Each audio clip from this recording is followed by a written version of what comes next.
Тархуул аймгийн засаг даргын тамгын газрын дарга хүрэлцүүлэн нийгмийн бодлогын хэлтсийн дарга Цасчихэр, газрын харилцаа барилга хот байгуулалтын газрын дарга Бацчулуун, аймгийн иргэдийн төлөөлөгчдийн урлагийн төлөөлөгч Дэлгэр хоёр нар өнөөдөр Оросын албаны улсын Аз номхон далайн бүс хариуцсан олон нийтийн албаны ерөнхийлөгч Владимир Брюковыг хүлээн авч уулзлаа. Уулзлаар Монгол улс болон Оросын албаны улс мөн Санкт-Петербург, Дархан хотын хоорондын хамтын ажиллагааг үргэлжлүүлэх, харилцан туршлага солилцох, олон нийтийн оролцооны үйл ажиллагааг хөгжүүлэх талаар харилцан санал солилцсон юм а.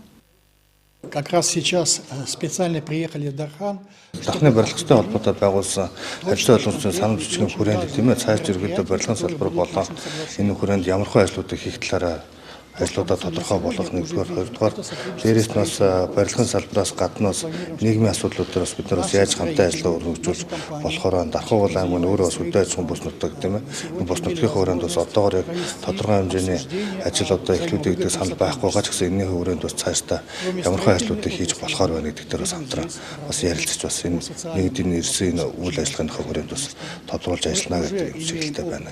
Яг нь нийгмийн бодлогын хүрээнд гэдэг юм бол халахын голын дайны 80 жилийн бас бид нар тийм ээ бас энэ хүүхдүүдийн хооронд бас хичээл сургуулиуд дээр бас ямар нэгэн арга хэмжээний зохион байгуулалт ингээд явж ирсэн. Одоо бол бас Ялтын баярын бас болж байгаа энэ ойтой холбогдуулаад энэ хүүхдүүдийн хооронд уралдаан тэмцээн гэдэг юм үү тиймэрхүү зүйлүүд бас хийж явах бас боломжтой гэсэн. 10 гаруй жилийн хугацаанд Монголтой холбоотой байгаа ч гэсэн Дархан аймагт бол анх удаа гарч байна. Тэгээд Дархан бол ерөөдөө залуу хот тийм ээ цаашдаа хөгжих ерөөдөө бүрэн боломжтой юм сайхан хот харагдаж байна. Мы уже сейчас это видим. Тархуул аймгийн барилгачдын холбоо Оросын албаны улсын Аз номхон далайн бүстэй 2024 онд хамтын ажиллагааны санамж бичиг байгуулсан байна. Санамж бичгийн хүрээнд Оросын албаны улсаас барилгын салбарын бүтээгдэхүүн тоногдох хөрөмжийг нийлүүлэх зэрэг олон ажлуудыг хэрэгжүүлэхээр төлөвлөжээ.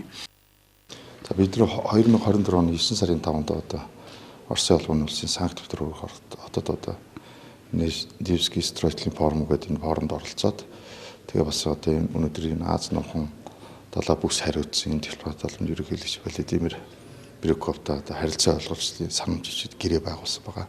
За тэгээд энэ санамж бичигт маань бол одоо нийгмийн чиглэлээр олон талт үйл ажиллагаа явуулсан мөн манай Дархан аймагт барилгын угсралтын компаниуд барилгын материал үйлдвэрлэгч нарын чиглэлээр бас олон талт үйл ажиллагаа явуулъя. Одоо Оросын албаны улс Монголын хоорондох үйл ажиллагаа явуулъя гэж тохиролцсон. За тэгээд өнөөдөр одоо зочин маань ирээд яг газар дээр нөхцөл байдалтай танилцж чинь тэгээ бид нар одоо ямар ажлууд хаанаас эхлэх үү гэдэг ер нь ажлын гараагаа эхэлж чинь гэж ойлгож болно. Тэгээд бид нар бас нийгмийн олон талт үйл ажиллагааг явуулах зорилготой ажиллаж байна да.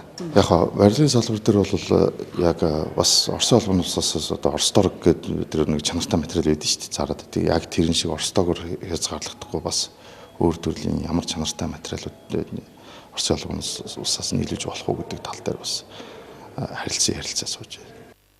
Мөн өнөөдрийн уулзалтаар боловсрал, спорт зэрэг нийгмийн салбарт болон хөдөө аж ахуйн чиглэлээр хамтран ажиллах боломжтойг талууд харилцан илэрхийллээ.